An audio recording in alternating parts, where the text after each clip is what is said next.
Okay, guys, did any of you all perhaps know about the structure of spectrophotometry? No. So, based on what I found on the internet, Okay. there are four major components of the structure, which is the light source, sample cell, detector, and spectroscope.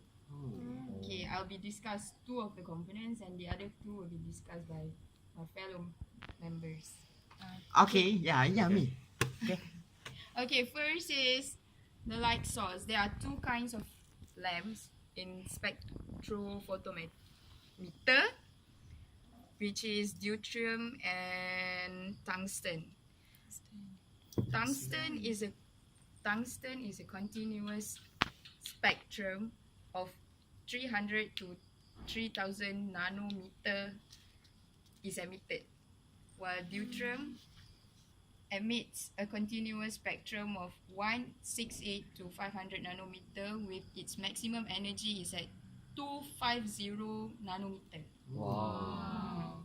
And the wavelength for tungsten is 340 to 1100 nanometer, while the deuterium is 185 to 360 nanometer. Okay. Okay. And the next one is sample cell. There are two important cells in spectrophotometer, which is glass and quartz cell. Lights in quartz cell. Lights in ultraviolet range are normally less. It has a wavelength within 340 nanometer or less than that. Thus, it cannot be measured by glass cell because glass cell is to measure a visible range Okay. of 340 nanometer or more. Meanwhile, quartz cell allows the passage of light in the entire wavelength within in ultraviolet range or visible range, meaning that just now what I mentioned, which is the ultraviolet range, can be measured by what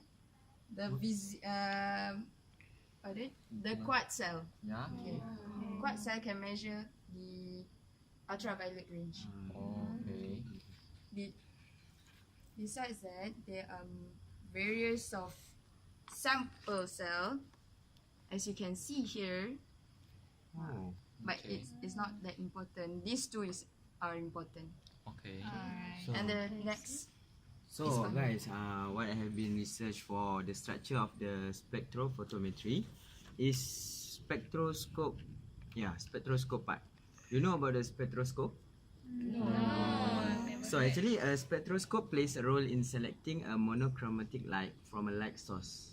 While light, so spectroscope include filter type, prism type, and grating type. There is three type of them. Alright. So I will explain about the filter type first. Filter type is a single wavelength can be extracted with a filter. A filter is also used in combination with diffraction grating for filtering out stray light. Alright. So the next one is prism type.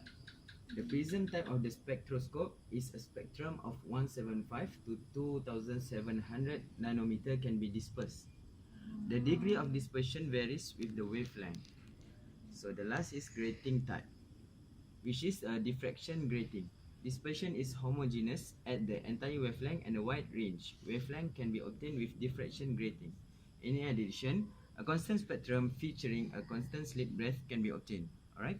Okay. So the next structure is a detector. A detector plays a role in changing the light transmitter from a sample into an electric signal. Optical semiconductor, types of photomultiplier, etc. are available. So there is two type of detector, optical semiconductor and photomultiplier. So the first one is optical semiconductor, which is high speed, high sensitivity, and a low noise features over the wavelength from ultraviolet to the near infrared. A photocell sensitive only in the visible range is used. A SI photodiode is a representative one. So the next type of detector, photomultiplier. I will explain about it. This combines a photoelectric tube and an amplifier, approximately 10-fold amplification, sensitive in both the ultraviolet and visible regions, and the sensitivity can be changed sharply by increasing the applied voltage. Alright, so that's all about the structure. Okay. Okay.